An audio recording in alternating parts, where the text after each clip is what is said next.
దేవుని నామమునకు మహిమ కలుగును గాక. ప్రభునందు ప్రియులరా, మన ప్రభువు రక్షకుడునైన క్రీస్తు పరిశుద్ధ నామంలో మీ అందరికీ శుభము. 2వ తేదీ జూలై మాసము 2026 సంవత్సరం. మన జీవితంలో ఇంకొక ఆన్లైన్ ప్రేయర్ దేవుడు అనుగ్రహించుకున్నాడు. ఈరోజు చాలా విషయాల్లో మనము ప్రార్థన అంటూ ఉంటాం. ప్రార్థన అంటే మనకు అందరూ తెలియచెప్పింది దేవునితో సంభాషణ. కరెక్టే, దేవునితో సంభాషణ. అయితే ఈ ప్రార్థనలో ఎన్ని రకాల ప్రార్థనలు ఉన్నాయి, అసలు ప్రార్థన ఎందుకు చేయాలి, ప్రార్థన అంటే ఏమిటి అనేది మనం నేర్చుకుంటే, మొట్టమొదట ప్రార్థన అంటే ఏమిటి అనేది ఒక్క మాటలో ఇందాక అనుకున్నాము. దేవునితో సంభాషణ అంటే దేవునితో మాట్లాడుకుంటా. కరెక్టే, దేవునితో మాట్లాడుట 3 రకాలు ఉంటాయి. ఒకటి మనమే మాట్లాడుట, రెండవది దేవుడు మాట్లాడుట, మూడవది మనం సంభాషణ అన్నాం కనుక మనం మాట్లాడాలి, ఆయన మాట్లాడాలి. మనం మాట్లాడినప్పుడు ఆయన వింటాడు, ఆయన మాట్లాడినప్పుడు మనం వినాలి. కనుక ఈ 3 రకాలుగా ఉండేది ప్రార్థన. అయితే మొట్టమొదట ప్రార్థన అంటే ఏమిటి అని అడిగేటప్పటికీ, అసలు ప్రార్థన అంటే మొట్టమొదట మనము ఏనోషు కాలం నుంచి ప్రార్థన చేయట ప్రారంభమైంది. అంటే అప్పటి వరకు ఎవరికి వాళ్ళు అనుకున్నారు, కానీ ఏనోషు కాలం నుంచి అందరూ కూడా యెహోవా నామమున అంటే పబ్లిక్ గా దేవుణ్ణి ప్రార్థించుట ప్రారంభించారని బైబిల్ చెప్తుంది. అయితే ఇప్పుడు ప్రార్థన ఎన్ని రకాలుగా ఉంటుంది? 1 వ్యక్తిగత ప్రార్థన, 2 కుటుంబ ప్రార్థన, 3 ఒక సంఘ ప్రార్థన లేకపోతే గుంపు ప్రార్థన. అంటే 3 రకాలుగా, అంటే ఎక్కడ 2-3 నామమున ఏకీభవించి ప్రార్థన చేస్తారు. కరెక్టే. అయితే నిజంగా బలమైన ప్రార్థన ఏంటి, ఎన్ని రకాలుగా ప్రార్థన చేయొచ్చు మనందరికీ తెలుసు. ప్రార్థన, కన్నీటి ప్రార్థన, ఉపవాస ప్రార్థన, అయితే ద ప్రేయర్ ఆఫ్ డెడికేషన్, ప్రతిష్ఠింపబడిన ప్రార్థన. కనుక ఈ 4 మెట్లు. ఇంకా ప్రార్థనలో ఎన్ని రకాలు ఉన్నాయి, ఎలాగ దేవుడు కార్యం చేపించగలము అంటే, మొట్టమొదట దేవునికి మనిషికి యాక్సెస్ ఏంటంటే ప్రార్థన. ప్రార్థన లేకుండా దేవునికి మనిషికి యాక్సెస్ లేదు. అయితే విశ్వాసకి 2 రెక్కలు ఉంటాయి. మొట్టమొదటిది సో సింపుల్, ప్రార్థనా జీవితము, ప్రార్థనా యోధుడు, ప్రార్థనలో పోరాడువాడు, ప్రార్థన విజయాలు సాధించేవాడు అంటూ ఉంటాం. కరెక్టే, ప్రార్థన కరెక్టే. నువ్వు ప్రార్థన అద్భుతంగా చేయగలుగుతున్నావు. కానీ ప్రార్థనకి ఎసెన్స్ విశ్వాసము. అంటే ప్రార్థన చేస్తున్నాము అంటే దేవుడు కార్యం చేస్తున్నాడు, దేవుడు నన్ను చూస్తున్నాడు, దేవుడు ఖచ్చితంగా నా ప్రార్థన వింటాడు అనేది ప్రార్థనకి ఎసెన్స్. అంటే దేవుడు ఉన్నాడని, ఆయన్ను అడుగు ప్రతి ఒక్కరికి కూడా జవాబిస్తాడని నమ్మేది ప్రార్థన. కానీ మరి అది ఒక్క రెక్కే, అంటే 2 రెక్కలు ఉంటాయి కదా. అయితే మరి ఇంకొకటి ఏమిటి అని చెప్తే మనకి ఒక్కటే, దేవుని గురించిన అవగాహన, అది పరిశుద్ధ గ్రంథము. ఈ దేవుని గురించి అవగాహన లేకుండా మనము ఎంత ప్రార్థన చేసినా కూడా కొన్నిసార్లు జవాబు వస్తుంది కనుక వెళ్ళిపోతున్నాం. కానీ దేవుని కోసం అవగాహన అంటే దేవుని హృదయమును గురించి నువ్వు ఎరిగినప్పుడు, దేవుని చిత్తము నీకు అవగతమైనప్పుడు, దేవుని యొక్క అంటే నీ జీవితంలో జరిగే ప్రతి సంఘటన కూడా దేవుని చిత్తం లేకుండా ఏది జరగదు. కనుక ప్రభువా నీ చిత్తమైతే ఈ ముళ్ళు నా యొద్ద నుండి తీసివేయము, ప్రభువా నీ చిత్తంలో ఇలాగు ఉండిన ఎడల నా పట్ల అలాగు జరుగును గాక, కానీ నాకు కృపనిమ్ము, నేను ఈ శోధన నుంచి తప్పించబడినట్లు అని మనము అర్థం చేసుకుంటూ ప్రార్థించగలుగుతాం. అంటే ఒక పక్కన ప్రార్థన మాత్రమే కాదు, ఈ ప్రార్థనకి ఖచ్చితంగా, అంటే ఇప్పుడు మంట పుడుతుంది అంటాం. మంట ఎలా పుడుతుంది? ఖచ్చితంగా ఆ మంటకి ఆ యొక్క 2 సాధ్యమవుతాయి. ఒకటి నిప్పు, రెండవది కట్టెలు. కనుక నిప్పుని మనం ప్రార్థనగా చూస్తే మరి కట్టెలు కావాలి కదా, లేకపోతే ఇంధనం కావాలి కదా, ఏదో ఒక ఫ్యూయల్ కావాలి కదా. అంటే నువ్వు మంట మీదే లక్ష్య పెడుతున్నావు, కానీ ఆ మంట రావడానికి గల కారణము దేవుని యొక్క హృదయము నీకు అవగతం అవ్వడం. కనుక మనము ఈ రోజున ఇంతగా నేర్చుకోబోతున్న వాగ్దానము, మీరు శోధనలో ప్రవేశించకున్నట్లు మెలకువగా ఉండి ప్రార్థన చేయండి. మీరు శోధనలో ప్రవేశించకున్నట్లు మెలకువగా ఉండి ప్రార్థన చేయండి. లూకాసు వార్త 22వ అధ్యాయము 41వ వచనం. పూర్తి వచనము, ఆ చోటు చేరి ఆయన వారితో మీరు శోధనలో ప్రవేశించుకున్నట్లు ప్రార్థన చేయుడని చెప్పాను. ఈ యొక్క సందర్భము యేసుక్రీస్తు ప్రభు వారు పట్టబడుతున్నప్పుడు ఆ లాస్ట్ సప్పర్ ప్రభు రాత్రి సంస్కారం ముగిశాక గెత్సెమనే తోటలోనికి వెళ్ళి ఆయన ముమ్మారు ప్రార్థన చేసిన ఆ ప్రార్థన సందర్భంలో శిష్యులకు తెలియచేసిన మాటలు. ఈ వాక్యాలు మనం చూసినప్పుడు మత్తయి సువార్త 26వ అధ్యాయము 41వ వచనంలో మీరు శోధనలో ప్రవేశించుకున్నట్లు మెలకువగా ఉండి ప్రార్థన చేయండి, ఆత్మ సిద్ధమే కానీ శరీరం బలహీనము అని పేతురుతో చెప్పి ఇవే మాటలు మార్కు సువార్త 14:38 మీరు శోధనలో ప్రవేశించుకున్నట్లు మెలకువగా ఉండి ప్రార్థన చేయండి, ఆత్మ సిద్ధమే కానీ శరీరం బలహీనము. అంటే ఇక్కడ 2 పాయింట్లు ఇచ్చాడు. ఒకటి ఆత్మతో చేసే ప్రార్థన, కానీ దానికి శరీరము సహకరించకుండా. కనుక ఈ శోధన ఇటు ఆత్మకి, అదే విధంగా ఇటు శరీరానికి. కనుక ప్రార్థన చేయడానికి ఇక్కడ మళ్ళా మనకి ఇవ్వబడిన ఎలిమెంట్స్ 2 ఇవ్వబడుతున్నాయి ఈ కాంటెక్స్ట్ లో.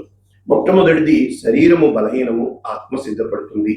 కనుక దేవుడు ఆత్మ అయి ఉన్నాడు. కనుక ఇప్పుడు ప్రార్థనలో ఎన్ని రకాలు అనేవి ఇంకొకటి మనం నేర్చుకుంటే, ఒకటి మనసుతో చేసే ప్రార్థన, 2 హృదయముతో చేసే ప్రార్థన, 3 ఆత్మతో చేసే ప్రార్థన.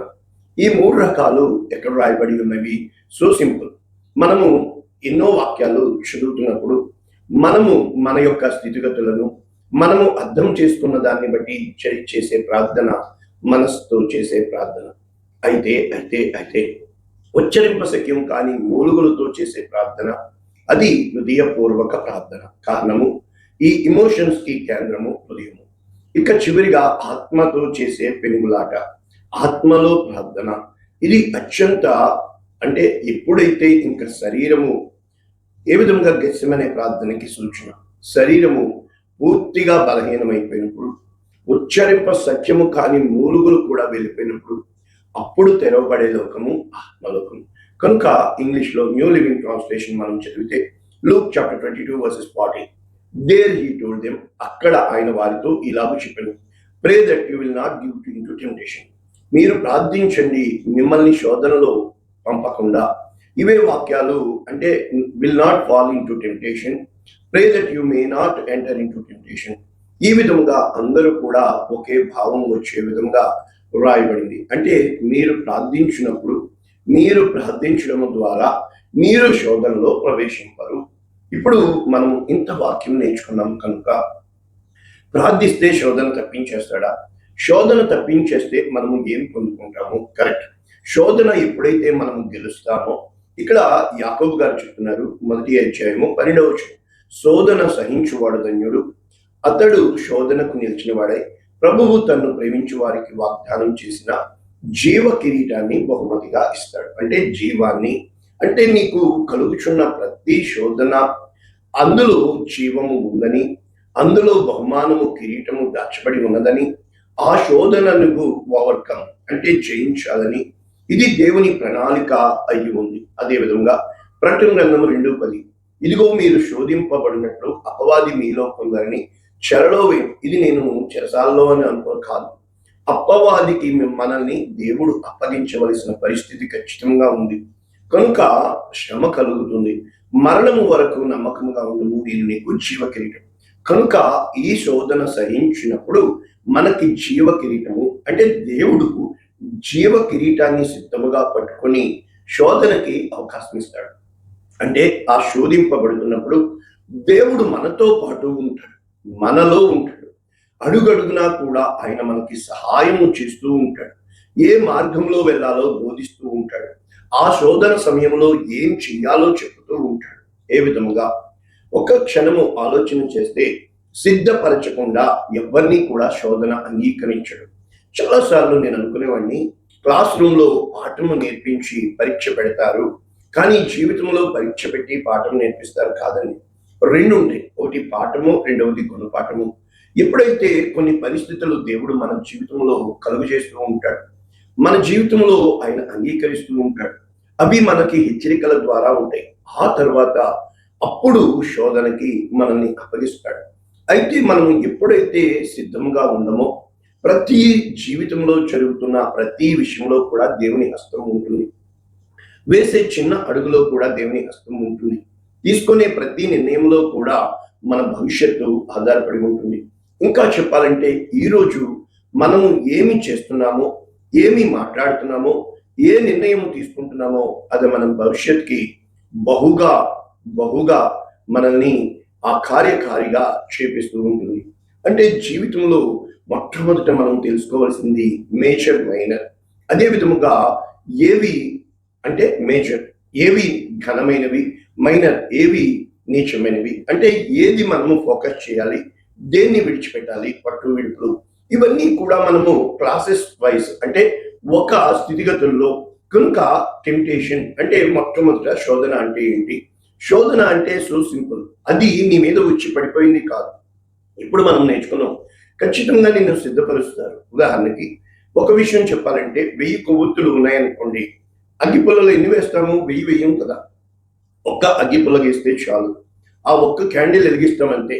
మహా అయితే పోని ఆ వెలుగున్న అగ్గిపుల్లతో ఇంకో 2-3 వెలిగిస్తాం చాలు. ఒకటి వెలిగితే చాలు, ఆ ఒక్క క్యాండిల్ ద్వారా అన్ని వెలిగించబడతాయి. అంటే శోధన అనేది చాలా సింపుల్ గా స్టార్ట్ అవుతుంది. కోసి ఇంతే కదా అనుకుంటూ ఉంటాం, కానీ ఆ ఒక్క క్షణము ఉండే అగ్గిపుల్ల చాలు ఎంత గొప్ప ఉపద్రవమునైనా కూడా కలిగించడానికి. కాబట్టి దాన్ని చిన్న స్పార్క్ అంటారు. కనుక చాలా విషయాల్లో శోధన అంటే ఒకసారి వచ్చి పడిపోదు. ఇది ఒక చిన్న అగ్గిపుల్లతో స్టార్ట్ అవుతుంది. రెండవది, శోధన అంటే ఒకసారి వచ్చి మనల్ని బంధించేది. ఇవి లింకులు ఉంటాయి. అంటే ఇది ఒక చైన్, తీగలాగితే డొంకంతా కదిలింది అంటారు. మనకి చిక్కుముళ్ళు పడిపోతూ ఉంటాయి, ఒకటి ఒకటి ఒకటి ఒకటి అలాగా 1 by 1 అన్ని డోర్లు ఓపెన్ అయిపోయి మనల్ని లోపల బంధించి పెడతాయి శోధన. ఇక చివరిగా మూడవది, శోధన అంటే ఏంటంటే అది ఎంత మాత్రము ఒక్క రోజులో జరిగేది కాదు. అది ఏ విధంగా ప్రారంభమైందో మనకి తెలియకుండా మనము ఆకర్షింపబడి మనము ఎప్పుడో ఏదో చేసిన దానికి కరెక్ట్గా ఆ సమయంలో మనము ఆ ట్రాప్లో పడిపోవుట. అంటే ఇంకా అర్థం అవడానికి చెప్పినప్పుడు చిన్నగా అనిపిస్తుంది, కానీ తర్వాత గొప్ప ఉపద్రవం తెస్తుంది. లింకులు ఉంటాయి. ఇప్పుడు నేను చెప్పిన, ఇప్పుడు గోల్డే అంటే మెడలో చైన్ వేసినా గోల్డే, చేతికి బ్రేస్లెట్ వేసినా గొడిగే అంటే గోల్డే, లేకపోతే గాజులు చేసినా గోల్డే, రింగ్ అంటే గోల్డ్. మెటీరియల్ మారటం లేదు, గోల్డే, కానీ రూపం మారుతుంది. కనుక శోధన అనేది నీవు అనుకున్నట్లు కీడుగా ప్రారంభం కాదు, అది ఏ రూపంలో అయినా కూడా నీ మీద పడవచ్చు. కనుక నీవు ఊహించని నీకు నచ్చిన విధముగా ఆ శోధన వచ్చి నీ మీద పడుతుంది. కాబట్టి నువ్వేమైపోతావు అంటే ఆ శోధనలో ఇరుక్కుపోతావు. ఎప్పుడైతే ఆ శోధనలో నువ్వు ఇరుక్కుపోయావో, ఆ శోధనలో గుండా వెళ్తున్నప్పుడు ఈ గిలగలగలగల కేకలు వేసేసినా కూడా, నేను ఫలానా అని చెప్పినా కూడా నీకు ఇంకా అవకాశం లేకుండా ఆ శోధన కాలము ముగిసేంత వరకు కూడా నీవు ఎదురు చూడవలసి ఉంటుంది. ప్రస్తుతానికి ఇప్పుడు ఉన్న కాంటెక్స్ట్ లో మనం చూసినప్పుడు యేసు క్రీస్తు ప్రభుల వారు సిలువకు అప్పగించబడ్డానికి వెళుతూ ఆయన పూర్తిగా సిద్ధపడుతున్నాడు గెత్సెమనే ప్రార్థన. అయినా కూడా దుష్టుడు వచ్చి ఆయన్ని బంధించి సిలువ వేసి చంపేశారు. ముఖ్యంగా ఈ మాట చెప్పి ఆయన ముమ్మారు వెళ్ళి ప్రార్థన చేసి వచ్చినప్పటికీ శిష్యులు నిద్రపోయారు. అంటే అర్థం ఏంటంటే, నా ఆత్మ మరణమగునంతగా దుఃఖంలో ఉంది, నాతో కూడా కలిసి ఉండి ప్రార్థన చేయండి అని శిష్యులకి స్పష్టంగా ముమ్మారు చెప్పినప్పటికీ వారు నిద్రపోయి ఉన్నారు. అయితే ఇక్కడ యేసుక్రీస్తు ప్రభుల వారు, తండ్రి నీ చిత్తమైతే ఈ గిన్నె నా యుద్ధ నుండి తీసివేయి, అయినను నా చిత్తము కాదు నీ చిత్తము జరుగును గాక.